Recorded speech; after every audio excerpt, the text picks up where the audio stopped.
to introduce today's speaker, a man who suffered and survived a nightmare the likes of which could have been taken from the pages of Edgar Allan Poe fiction.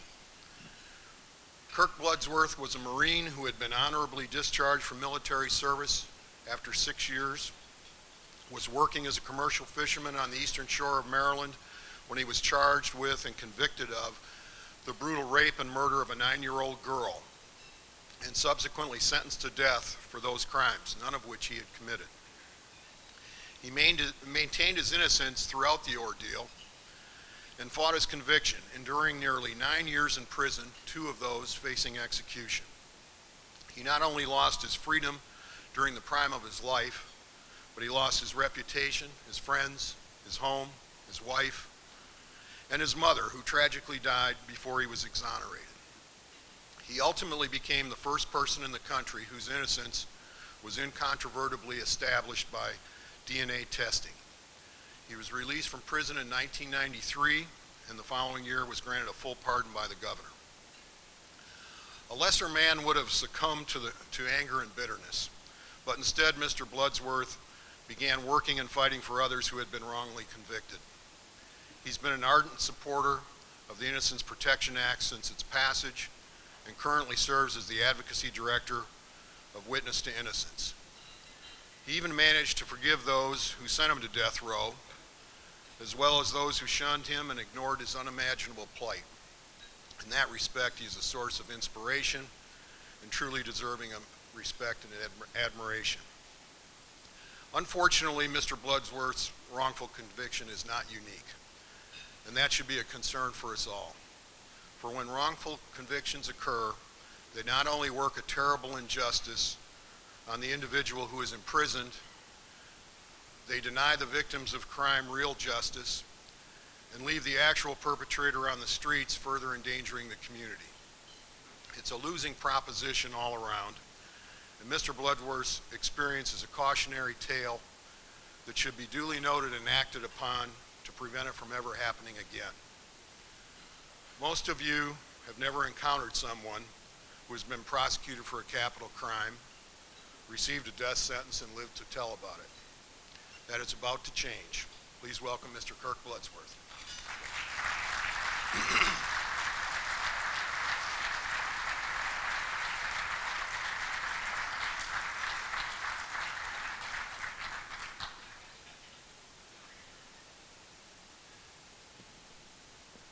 I want to thank you, the Rotary Club of Louisville and Kentuckians, for having me here. This is my 3rd visit, and I was telling somebody today, I enjoy this place so well. I think I've depleted your supply of biscuits and gravy since I've been here. I want to thank you so much for what is a wonderful place and a wonderful state. I want to thank the President and everybody for having me and giving me an opportunity to speak. So. Is there any lawyers in the room?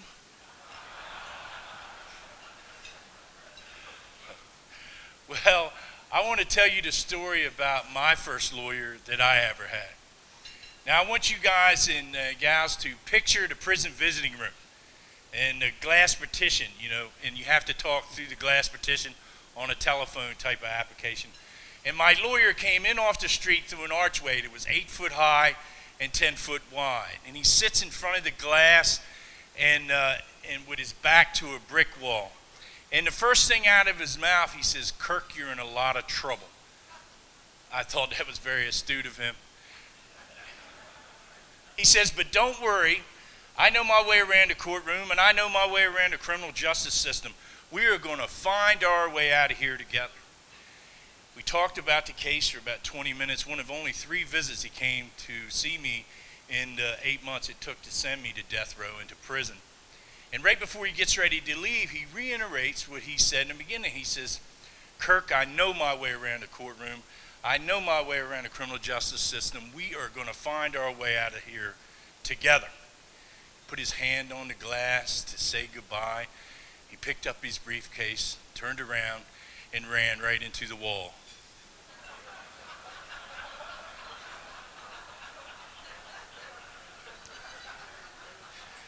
He was right. I was in a lot of trouble, boy.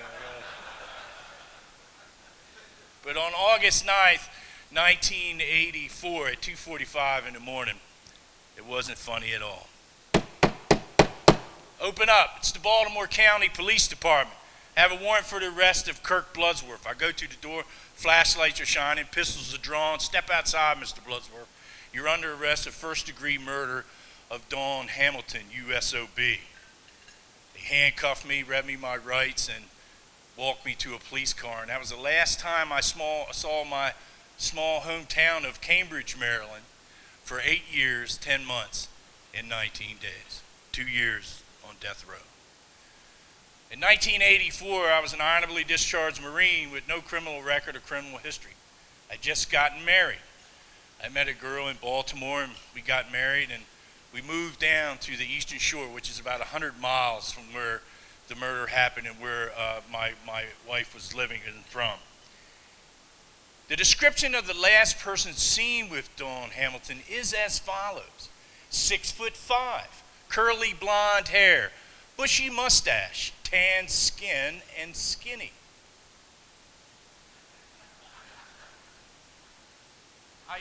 I have to tell you that I wasn't this robust in 1984. I just got out of the Marines, but I weighed 225 pounds.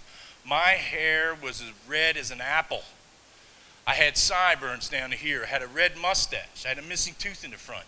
I don't tan because I'm a redhead.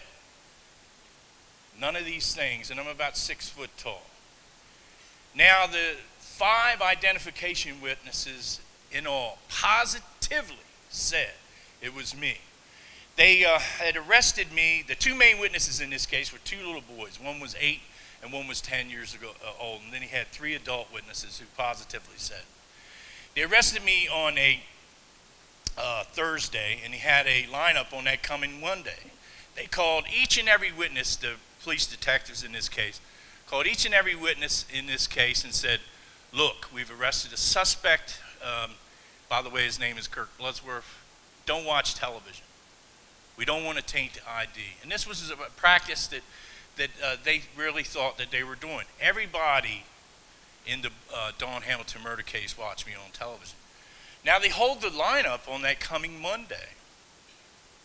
So the 2 main witnesses were the 2 little boys, which never identified me in the lineup. It wasn't until 2 weeks later their parents called the Baltimore County Police Department and said, our children have made a mistake. It's really number 6. And that is when it all began to unravel. One thing after another. I went to this. There was no physical evidence in this case. It was my day off of work. I was home. I hadn't even left the house. I had an alibi of over 10 people. I had a check that I cashed that day. I had a man that wanted to sell a hunting rifle, and I went with him to the place, to this sporting goods store, and tried to sell that. I had this guy that helped him cash a check. I met people all through the day, and they all came. Not my family, but that's who I was with. I never left the house until close to 1 o'clock in the afternoon. By all intents and purposes, Dawn Hamilton was murdered before that. Now what I'm going to talk to you about now is Dawn, a precious little 9-year-old girl that never hurt a soul. She had a pageboy haircut and was out playing a game on a hot sunny day in July of 1984. Dawn Hamilton had a sleepover the night before, and all her friends stayed over. They got up, and after the Facts of Life went off of television the next morning on July 25th, they went outside to play, and hide and go seek was the game, and Dawn was it. She went out there for about a half an hour, tried to find her friends. She couldn't find them. And she came back to the house and told her Aunt Sissy, that was watching all the kids that day, and said, look, my friends will come out of the woods. I don't know, I can't find them. She said, you go back to the fence line and holler in the woods and tell them Aunt Sissy said come back to the house. A half an hour later, the kids came back, and Dawn did not. 2:30 that afternoon, Dawn Hamilton was found lying face down in a pile of leaves. Her head had been crushed, and her throat had been stepped on, and I'm just going to leave it at that. It was one of the most horrible, horrific murders in our state's history. And that is what this honorably discharged Marine was charged with, and they were seeking the death penalty in my case. I sat in this courtroom when the prosecution sat there and called me a monster. Said, don't be fooled by Mr. Bloodsworth. And I had commanding officers testify, generals send letters. I had people, track coaches, and all these different folks I knew, watermen or fishermen like myself, and from my family that came forward. I come from a Christian home. I went to a Christian high school in the 11th and 12th grade, the Open Bible Academy. I lived my life, and I'm not going to sit here and tell any one of you I was an angel, but I certainly was no child killer. And I kept telling them from the moment of my arrest until the moment of my release, I told anyone and everyone I was an innocent man. I used to sign my correspondence that way. Respectively submitted Kirk Noble Bloodsworth, A period, I period, M period, an innocent man. It didn't mean anything. The two boys testified, and one of them never identified me in court. When they actually showed him a picture of me, of the children, both of the children said, well, that guy looks similar to the man we saw, but his hair is too red. Talking about me. They never even paid that any attention. It was another red flag, one red flag after another. Suspects galore. 500 tips came on a tip line. There was one suspect that was released from prison for 2 attempted rapes of 2 other little girls 2 weeks before Dawn's murder. Actually, the police report came in 8 days before I was arrested. The police never went to check on Mr. Ruffner. Now remember that name. There was also other suspects. The call came in, and this is how it all started. The next door neighbor called the police and said, like the composite sketch, looks like my neighbor, Kirk. He pointed a finger. As I said, the trial lasted about 2 weeks. Oh, the prosecutor called me a monster. And when the gavel came down on my life after that 2 weeks was over, my mother sat in the front pew, along with my father. The gavel came down and the sentence was death. The courtroom erupted in applause. Give him the gas and kill him. I remember standing in the bullpen waiting to get the sentence, and my lawyer standing there after they had read the verdict. And he stood about 5 feet away from the cell door and said, good luck. My life at 24 years old was over. I wound up going to one of the most notorious prisons in the United States, the Maryland Penitentiary at 954 Forest Street, where just a week before I got there, a guard had been disemboweled by a perceived insult from another inmate. They walked me down a narrow corridor that was not even wide as my shoulders, and I could hear the cat calls coming from the yard because I'm going to prison for killing a 9-year-old child. They slammed that 300-pound door slammed shut, and you could hear the cat calls. Kirk, we're going to get you. We're going to do to you what you did to that little girl. Over and over for weeks and months at a time. When that 300-pound door slammed shut, my life was over. I remember my first meal was supposed to be a little styrofoam cup of spaghetti, and it was a boiled tomato with a bite taken out of it. It was a slate-colored floor, studded walls. The Maryland Penitentiary looks just like a Gothic castle. It sits in West Baltimore. Dark granite stones about 20 foot thick, silver spires reaching up to the sky. It looks just like Castle Dracula. And this was my place. I remember one night I was sitting there, I was reading a magazine, and it was Sports Illustrated, because I love sports, you know. I was somewhat of an athlete in the Marine Corps. I was a 3-time All-Marine champion in the discus from 1978 through 81.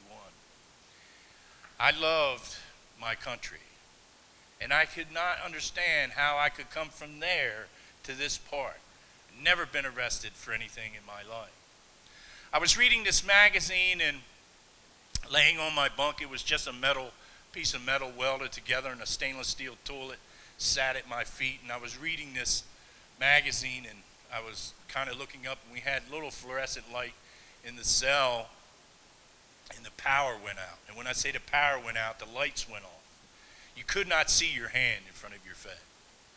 And so the other convicts started screaming and hollering and shaking the bars and the walls, and lighting fires and these things, because now they're flooding the tiers by pushing stuff in their toilets, and these things kept hitting me in the face and in the mouth. And I'm brushing them off, and they're screaming. They're lighting their books on fire. They're lighting their Bibles on fire. Smoke and these things are hitting me in the face, and then about 20 minutes later, the power popped back on. And then I'm not kidding, folks. There was a sea of cockroaches swimming across my ceiling. If I could swoop my hand through them, they would have ran through my fingers like grains of sand. I used to have to take wads of toilet paper and stick them in my ears at night so they wouldn't crawl in there as I slept. This was my life. My case was overturned in 1987 by a piece of law called discovery. The prosecution withheld a confidential report about another suspect who wasn't the real killer in the end. But I was entitled to that information. In my opinion, you cannot cheat on the game. This is not an uninflated football. This is your life. I sat there, and the same people came to testify against me. The same alibi witnesses testified. And at the end of the day, the gavel came back, and the courtroom erupted in applause again. And back to prison I went. Another guilty verdict. Twice now. 2 juries. I didn't know what to do. I became a prison librarian for 7.5 years. I've read everything from Gestalt psychology to Stephen King. Don't ask me what that Gestalt book's about, because I have no idea. But I had one book that changed my life forever. And it was about this new technology called DNA, deoxyribonucleic acid. I hope I said that right. It would change my life forever. DNA. In this book by Joseph Wambaugh called The Blooding, it was the first time it was ever used in a criminal case. In the town of Narborough, they had killings of these 2 girls over there, and nobody had an idea, but Alec Jeffreys invented this new technology called genetic fingerprinting. And so he said, let's DNA test the male population of the town of Narborough. He's got to be in our midst. They DNA tested 5,500 men. They excluded 2,500 because of blood type. It didn't match the ones that the semen found at the scene.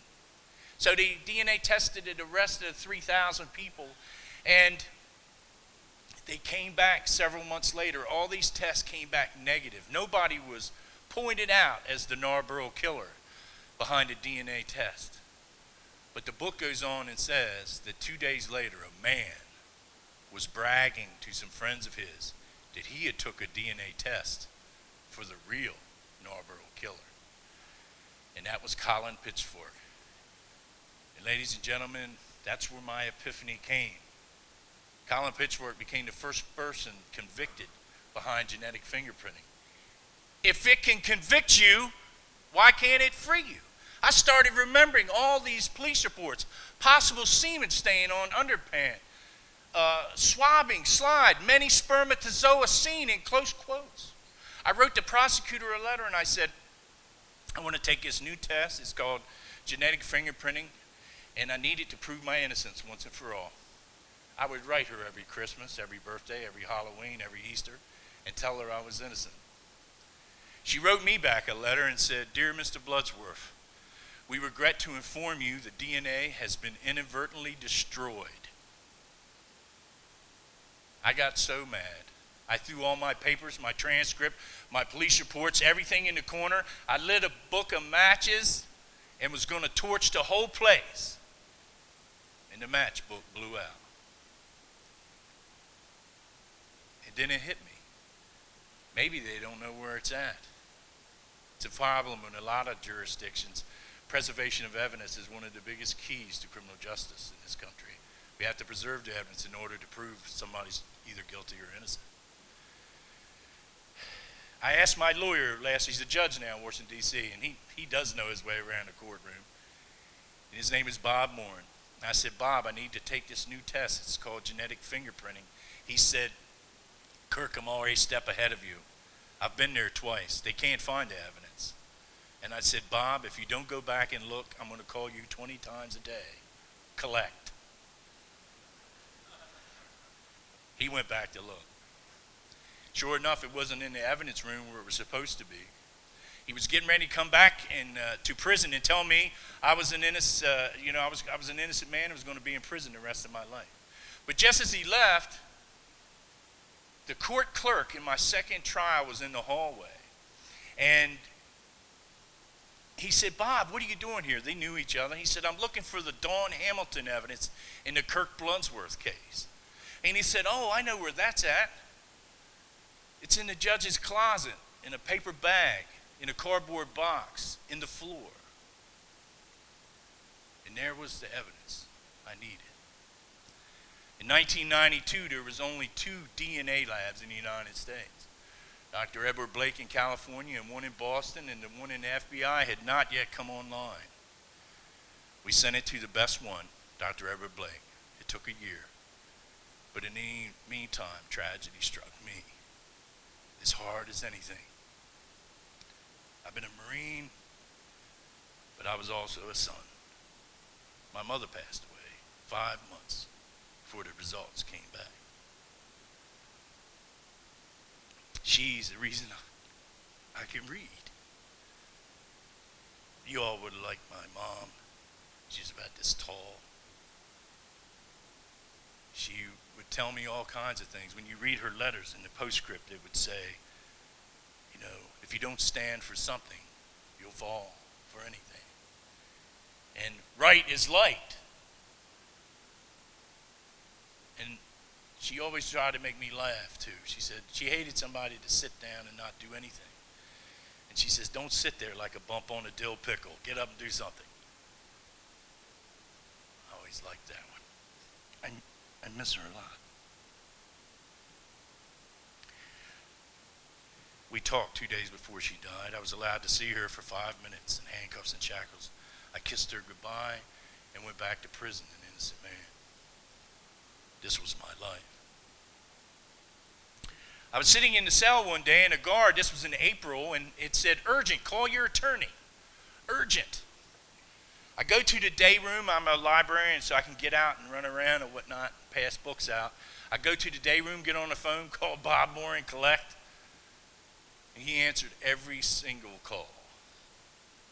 And if you all knew Bob Moore, he was a really quiet guy, and he was screaming on the other end, "Kirk, you're innocent, man. You're innocent." I know that. Where you go to get me out of here, Bob? The FBI had to agree with our experts, and not only did they agree with our experts, they found another spot of semen that originally they said was no semen on. They didn't have the technology in 1984. William Sessions on June the 28th, 1993 called Ambrose and the prosecutors of Baltimore County from D.C., he was the director of the FBI then, and said, "You better let Mr. Bloodsworth out, because you sent an innocent man to death row." And on June 28th, 1993, I stepped out a free man. I didn't go home in a police car. I went home in a limousine. My father said, "What do you want to eat?" This was my first day out, and I said, "I want something with crab in it." So I ate crab cakes, crab balls, crab soup, crab dip, soft crabs, hard crabs. I crabbed it up. And I had a beer. Actually, I had a couple of them. I was free. But it was short-lived, because one thing resonated in me the entire time. Who killed Dawn Hamilton? I started a campaign that I can only describe as one that I kept asking the prosecution to find out who killed her. I said I would pay for the DNA test myself. They said they didn't have the money. Well, they do now, because they have the Kirk Bloodsworth post-conviction DNA testing program. It's gotten one of your citizens from Kentucky exonerated, named Michael Vol-Noman. Exonerated him. 10 years later, flashback. It's 2003. The phone rings. It's the Baltimore County government, it says, on the caller ID. It's the prosecutor on the other line, the one that called me a monster, except this time she was calling me Mr. Bloodsworth. Mr. Bloodsworth, we have an update on the Dawn's murder, and we want to tell you. And I met her in town in Cambridge, and she said, we have a cold hit of the real killer of Dawn Hamilton. And he wasn't 6'5". He wasn't even 6 foot tall. He was 5'6" and 160 pounds. Witness identification is 75% of the reason wrongful convictions happen in the United States. And his name was Kimberly Ruffner. The first person they never went back to check is her police report, where he got out 2 weeks before Dawn's murder for 2 attempted rapes. He was arrested 3 weeks after my arrest for attempted rape of a woman in Fells Point. They never went back to check. It's about integrity and honesty and about doing what's right. He pled guilty to Dawn's murder in May of 2004 and got a life sentence. You know, I'm going to wrap this up, and if you do have any questions, I'd be glad to answer some. But I want to thank you all for having me, and I have to tell you that we must stand up for what is right in this country. The Rotary Club does it all the time because I'm at a lot of your gatherings, and I know a lot of Rotarians, and I have to tell you, you have to stand up. You have to get up, sit up, hold your head up, and never give up in this life. And when it gets rough, you get tough. You had to stand up for your friends, stand up for your community like you do. And please, by all means, when you stand up, turn around and don't run into that wall. Thank you. Kirk, thank you.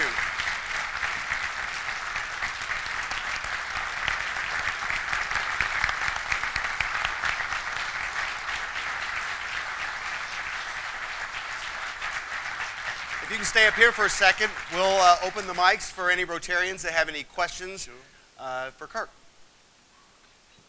The mics are open. My first question, if I could, Sure. what was the distance from your home to where the child was murdered? 3 miles. It was 3 miles, and it was my day off work. I had just moved there. I was only there for 30 days, and my wife was from there. And she didn't like the waterman's life, you know, being a crabber 16 hours a day and 6 days a week and a half a day on Sunday after church. And so she wanted to go back to her hometown, and I was in love, and I followed her. And I kind of wish I stayed home, but you got to do what you got to do. You have to. Questions, anybody? Alice? Here we go. I'm wondering if you can talk a little bit about your advocacy work on the death penalty and where are things in our country. I know that there's a lot of movement. Right. Well, I have been I'm against the death penalty in the United States because we've had 155 individuals who have been exonerated on death row in the United States. And one right here from Kentucky, is that right? So I am definitely against it. We ended the death penalty. We abolished the death penalty in the state of Maryland 2 years ago. And so I speak out against it. Here's the thing. I don't think I am a conservative type of person. I always have been. And here's the thing that I think about. You cannot walk over innocent people to get the guilty. I hear this concept, well, what if they really did it? What if it's a really terrible crime? You can't get any more terrible than what I just said. And so I advocate against it, and I don't try to force it. I think we can live it out. It's too expensive, and it's got riddled with problems, and we can do something else. In Ruffner's case, they asked me, did I want to give him the death penalty, and I said no, because I want him to be accountable for what he's done. He can't do it after he's dead. And so Tom Hamilton, Dawn's father, has to live with what he did, and so should he. This is my opinion. Thank you, Kirk, for your telling us your story. I know it's My painful. pleasure. I'm curious, when you were accused and you hired an attorney, were you not able to pay for an attorney? Was it a public defender? No. Why did you get such bad? Well, it was. I didn't have any money. I was indigent, and when I moved to Baltimore, I left my waterman job. I was working with another fisherman, and I was what they call, deckhand. So I wasn't making an extreme amount of money, but I had a job. But I went up there, got a job as soon as I could, but I didn't have any assets. I didn't have a home. My father mortgaged his house in the second trial to try to get an attorney, but the lawyer that they gave me in our state's history is the one that had the most ineffective claims of any lawyer in the state. And so I think that's a bad lottery to grab. And I just, this guy was something. And so I understand he's in trouble now for jury tampering and some other stuff. So, I mean, you don't want that guy. If you ever in Maryland need a lawyer, call me, I'll tell you. But it's, and the second lawyer wasn't that great. I mean, my father paid him $35,000 and, and it just, he didn't work out. It just seemed like they believed their witnesses and not mine. Yes, sir. Thank you for coming today. You talked about being raised as a Christian and going to Yes, a sir. Christian high school. Can you share with us your faith as it, how did it hold up in jail and how is it now? Well, I have to tell you that I'm a Christian. I believe in God and Jesus Christ. And I, have lived this life. I'm a Catholic. I turned to Catholicism while I was in prison. Actually, they were the only ones that let me come to church. And so I went to the services and took communion in there.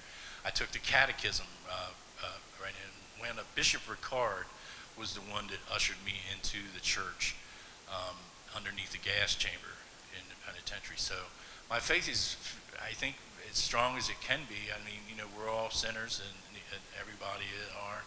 And but I try to live the way Christ would wanted me to be and to live. And it's a daily struggle, but I believe in what I'm talking about, and it's not me. I come out here because of God. Yeah. Kirk, thanks for sharing your story with us. We hear a lot about jail overcrowding. Yeah. Clearly, they're putting a lot of the wrong people in jail. It seems more and more every year the prison population grows. Yeah. I wondered if you'd speak about that. Yeah, the prison population in the United States is 2.3 million, and death row is over 3,000. We've exonerated close to 1,600 people in the United States, 155 of them from death row. Now, DNA doesn't give us, it's not a panacea to making it right, because only 18 DNA exonerations on death row from DNA testing have been exonerated. So, we have to do a lot of things. That's why I'm really so against the capital punishment. I think nonviolent offenders, when did we ever stop giving people second chances? And I think we need to start giving people second chances. Nonviolent offenders, drug charges, it's treatment. I was talking to some gentleman this afternoon at the table about the heroin epidemic, and it's about education and about treatment. And I think these things need to be done. We can't incarcerate ourselves out of the drug problems in America. And if you think you can, you're 2.3 million ought to change your mind. Questions? Anybody else? Any more questions? If not, Kirk, thank you so much. He'll be pleasure. here